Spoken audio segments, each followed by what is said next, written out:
Hey, everybody, it's Tim Miller from the Bulwark. We've got more breaking news, and I think this one's the biggest story of the day. A whistleblower has come forward to say that FBI Director nominee Kash Patel was directing the firings that we've seen at the Bureau of agents that were involved in the investigations into Donald Trump and other top level people at the Bureau.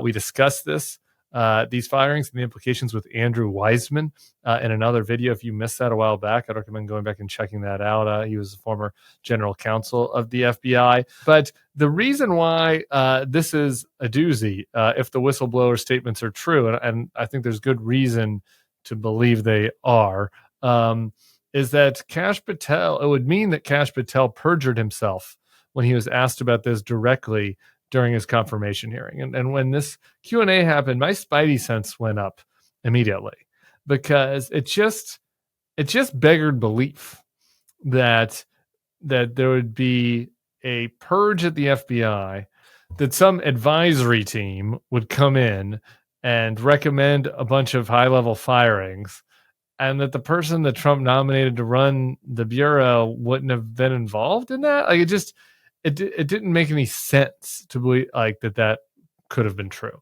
and the fact that Kash in my opinion, lied about other things during that hearing. I mean, again, it's hard to imagine that he wasn't involved in conversations with Trump about the pardons, which is another thing that he said. So who knows? I mean, I guess maybe, but it just doesn't really pass the smell test, is I guess way to put it. But I want to show you, because credit to Senator Cory Booker.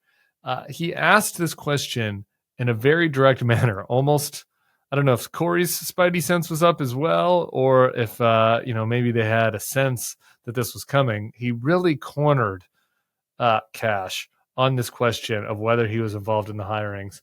And I want to watch that clip right now. Are you aware of any plans or discussions to punish in any way, including termination, FBI agents or personnel associated with Trump investigations? Yes or no? I'm not aware of that, Thank you. Senator. I'm not aware of any senator. I mean, that was a very clear question, straightforward. Are you aware with any efforts to punish agents who were involved in the investigations into Trump? I was not aware of any senator. So that is what he said during the hearing after a really smart question from Cory Booker. Now let's go to what we are learning from the whistleblower. We're going to a story here from the Washington Post. The Washington Post pegs a story to a letter put out by Dick Durbin, who's the ranking Democrat on the Judiciary Committee. In the letter, he says that there was a January 29th meeting between FBI's acting director Brian Driscoll and a member of this director's advisory team that I mentioned earlier. At this meeting with Driscoll, the advisory team arrived with a list of names. Durbin said this list was seen by multiple FBI leaders, and they understood it to be a collection of, quote, people in the crosshairs.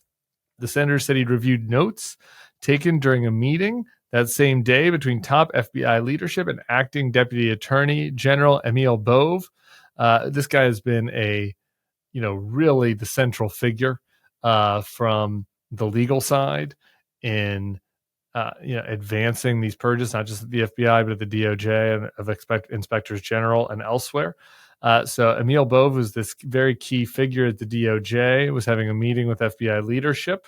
And Bove, according to Durbin, according to this whistleblower, told the meeting attendees that he'd received multiple phone calls the night before from Stephen Miller, Trump's deputy chief of staff, urging the swift removal of employees whom Patel had targeted for termination.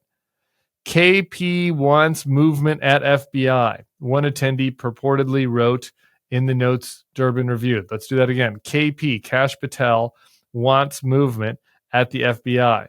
We have here, according to my sources, Mr. Patel is receiving information from within the FBI, from a member of the director's advisory team. The senator wrote in his letter to the inspector general. It's interesting, like the one inspector general Trump kept was the inspector general that has oversight over the FBI, because he was happy about a Horowitz and inspector general report against Comey and some of the other officials he didn't like. So Trump liked this guy because he had put out some reports against some deep state officials he didn't like, and so he kept them. So we'll see if that comes back to bite him. But anyway, in this letter to Horowitz, again, according to the source, it says that Patel provides direction to Stephen Miller, who relayed it to acting Deputy Attorney General Bove, and that each member had represented to one or more officials at the Bureau that they had been in direct contact with Mr. Patel.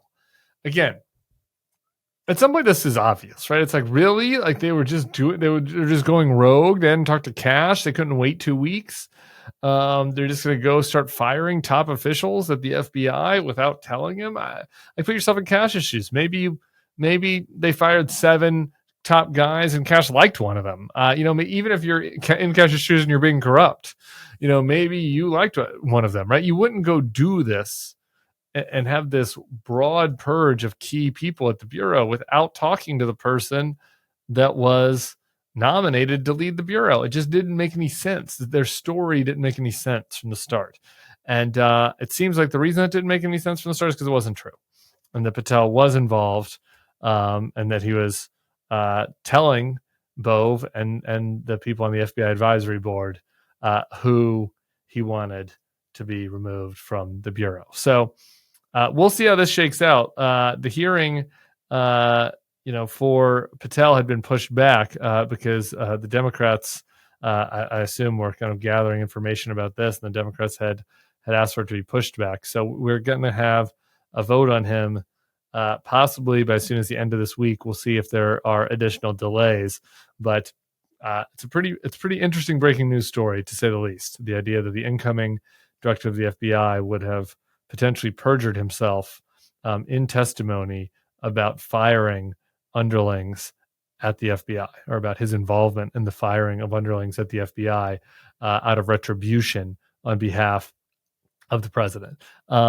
I guess at this point, there's not a lot of hope that these Republican senators actually care whether Trump is, going to enact retribution against his foes within the government. It seems like the Republican Party is pretty much fully on board with that.